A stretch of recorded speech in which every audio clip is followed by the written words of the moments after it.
Hi, this is Eric Martin with BoardGameGeek. I'm here with Travis Reynolds from Queen Games, looking at an advanced copy of Rune Stones, or a non-final production version, I should say, designed by Rudiger Dorn, coming from Queen at Spiel 19. Got a little preview for what's coming. Absolutely. So, like you said, this is new from Rudiger Dorn.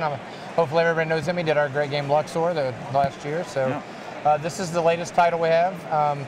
In Rune Stones, we are playing druids, competing to be the next high druid. We've got to show our power and claim that title.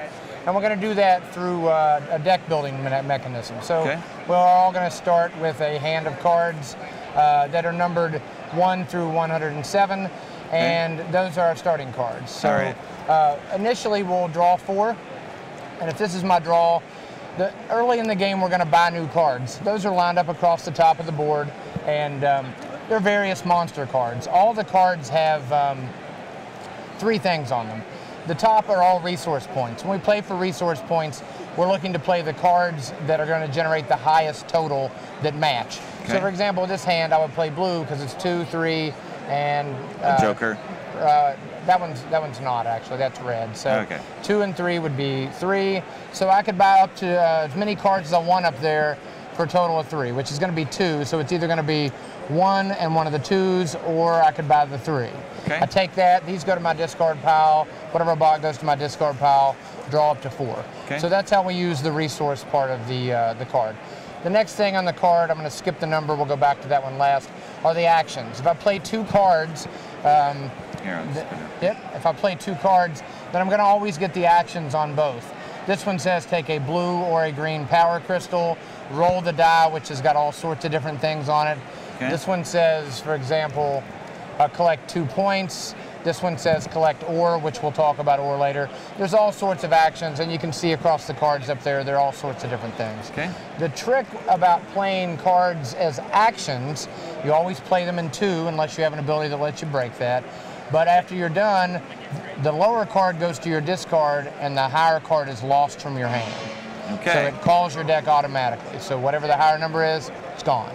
Now that's pretty easy early on, but later when you've got this really nice white dragon number 77 and all your cards in your hand are lower and you really want to play it, becomes a very tough decision. That's it. It's done.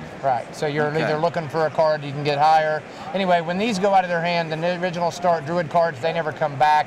If the deck runs out, we reshuffle the monster cards, so those will come back. And all of those are below 100? Yes. So yes, your stuff is going away. Yes, that's correct.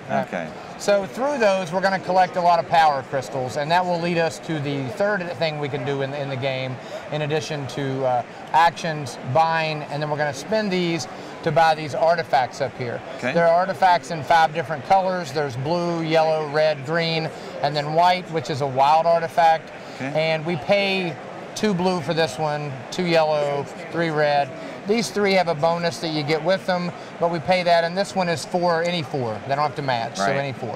When we buy those, we're going to collect those in sets on our player board, and you'll see that there are 2 sets available. See, we have the green, blue, red, yellow, and white. White has to go here, but white can also go on any of the other ones. Once you have at least 2 in a set, you can turn it in. 2 is going to give you 3 points, but if you wait until you get all 5, you'll get 15 points. Now, the reason you may want to go early is because every time you turn in a set, you get to collect a Rune Stone. You can buy up to 2 of these artifacts in a turn, by the way. So once you get a set, you turn it in, and then we get to where we're collecting the Rune Stones. And this is an engine building part of the game. Each of the Rune Stones does something that affects the different facets of the game. You're going to notch them down in your board at the top so it fits in there nice. And we'll go over real quick what they do. So this one, if you play a card for points, it adds a point. This one gives you 2 resource points every turn, whether you spend cards on it or not. This one lets you, every time you roll the die, whatever face it comes up on, you actually get the face twice. This one lets you exchange an ore for a crystal, or a crystal of any color for an ore once per turn. And again, I'll tell you ore in a second. This one lets your hand size be 6 instead of 4. This one says you can spend 3 cards on actions instead of 2, but you're going to lose the 2 highest cards, so you burn through your deck quick. This one says on the cards that say ore, you're going to get all of them instead of the one or the other. And finally, this one, when you take that one, you put a crystal on it of one color, and from now on, anytime you collect a green crystal, it's a white crystal, and the white crystals are wild. So We're going to collect those. We're going to turn in, I mentioned ore. When you get to 3 ore, when you're purchasing artifacts, instead of paying the crystal, I can just pay 3 ore for any of them. Okay. But you can still only buy 2 in a turn. Right. So as we collect those, we're going to move up the point track. When someone gets to 65, that will be the last turn of the game. High score at that point is going to win. Okay, so you have the customization of your deck through buying there, customization of your board through buying the Rune Stones. Right. You got the automatic calling through the way you play. Right. Okay. Yep. So like you said, this is an Essen release, and it'll be up on Kickstarter August 7th. All right. Thank you very much, Travis. Thanks, Eric. Always. Yeah, right. You went this. Yeah.